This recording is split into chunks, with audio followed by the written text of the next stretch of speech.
Hi mga loves!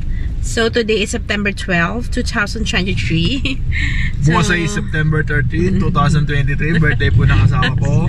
So, tomorrow nga ay birthday ko. And meron kaming pag-gift giving. Parang payat mo, no? Correct. Tatlong araw na ako hindi kumakain.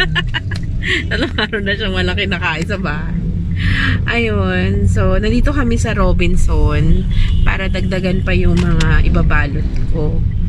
And kung ano yung mga ano yun, gumalaw maigi. Ano yun yung ililet ko na namin yung mga baby clothes, yung mga baby stuff ni baby. Ayan, ang hingi ng 20. Wait lang, kukuha ko 20. Ano ba yun? Nagbablog ako eh. May bayad na kasi dito sa Robinsons. Here na kami sa mga diaper. Newborn. Newborn, love. Newborn. Anong klase mong diaper? Kahit ano, basta newborn lang, pang newborn. Newborn, no? Ayan. Yung medyo maliliit lang. Ayun, no? Yung pang ano lang. Para madami mabili. Ayun, no, newborn niya. Ay, medium. Pwede rin small. Ayan, newborn yan. Ayan, newborn. Sweet baby. 5 kilos and below. 5 kilos. Ilan ba newborn? Pwede na yun. Gagamitin din naman nila. Ayan. Newborn. Lampen.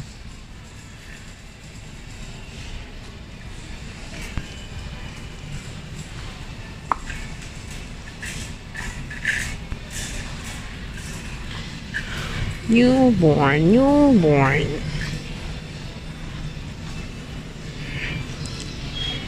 Here kami. Hindi, ano yan? Isang buo yan. Oo, nakaganyan siya. O, dito ka na. Yan, 99. Oo. Lumalabas magkano? Ito bal maging 4 to. Oo, 4. Nasa 300. Apat nito, 200 lang. Oh. Baka ganito yung loob niyan. Tama. Ganun yung loob niyan. Ito. Oo. Ay, hindi. Ano ito? Oo, ano? Diba? Ito lang. Okay, bulak. Hindi, bulak naman. Ito, 34. Sana hindi siya katulad ng ano. Ano pa ba?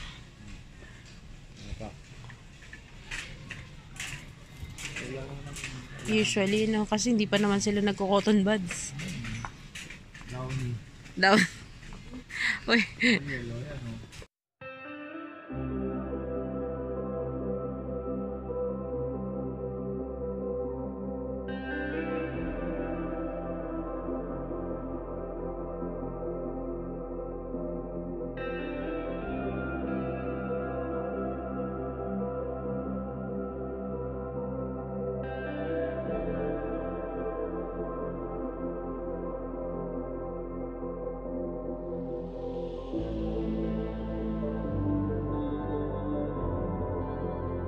Hi mga loves, so today medyo maingay lang yung ventilator.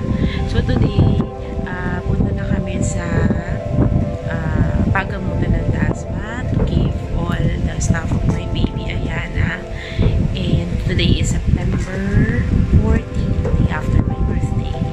So later sana may makita ko mga cute na baby. Cutie baby. Okay, see you later. So we are now here near na sa pagamutan ng Dasma. Dito ba yung pasok? Bago na ang entry. Ano yan? Sa Tetano ata ba?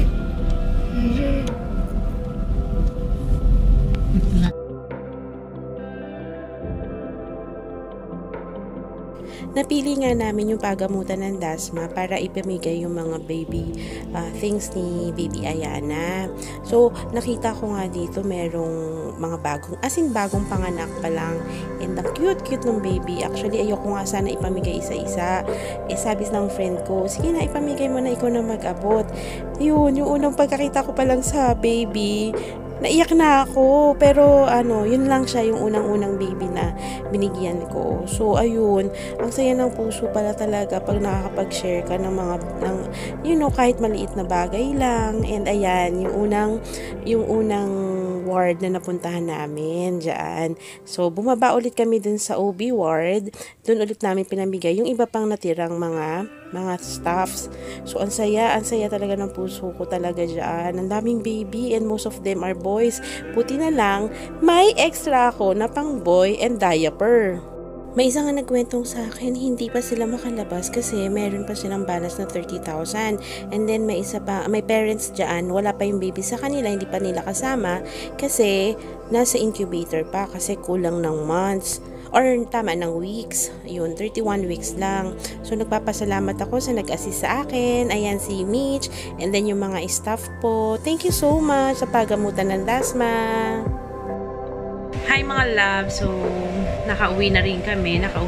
And we are done giving yung baby stuffs ni baby. Yung mga baby, ni baby. Mga gamit ni baby. So, finally, may mga magagamit na. May mga magagamit na dun sa mga gamit ni baby. And sana natuwa sila. Sana nagustuhan nila. And yung iba kasi more on lalaki, pink yung iba. So dead man na lang yung iba na bigyan ng kulay pink. Pero at least meron pang iba na diaper. So yun na lang yung binigay namin dun sa mga tawag dito, dun sa mga lalaki na baby. So nakakatuwa, nakakataba din ng puso pala talaga kapag nakakapag-share ka. Ayun, in a way, in a small way, yun, masarap sa puso. So hopefully next year iba naman. And ayun yung aking ngayong 40th birthday ko. So thank God, and may konting pera and may konting fund na nakabili ng pandagdag. Ayun. So yun lang end ng aking birthday celebration. Yun yung pagbibigay ng mga baby things ni Baby Ayana. Ayun. So ipapakita ko dito lahat ng mga pictures, pero i-blur ko na lang yung iba kasi nakakahiya naman sa kanila na pa yung kanilang mga picture. Ayun, yun lang. Thank you and God bless us all and stay happy lang tayo sa lahat ng nangyayari sa ating buhay. Maging positive lang. Yun lang. Thank you for watching. Please like and subscribe. Bye-bye! Thank you sa lahat na nagbigay ng magandang message, ng wishes. Sobrang nakakataba po ng puso, lalo na po sa aking family, sa asawa ko po, sa family ng asawa ko, sa mga colleagues ko, sa mga boss ko, and sa mga friends ko na talaga nagmamahal po sa akin. Sa 40 years po na aking buhay, ang lahat ng ito po ay sobra pong naging makabuluhan. Sobra pong blessed po ako with your love po talaga. Marami pong salamat, and my only wish is to have a better and more peaceful life po. A good health po for all my family and for me po and for my husband. Sana po maibalik na po si Baby Ayana sa amin. Ay, naiiyak na naman ako. And of course, good health po sa aking papa. Mahal na mahal ko po kayo. Thank you!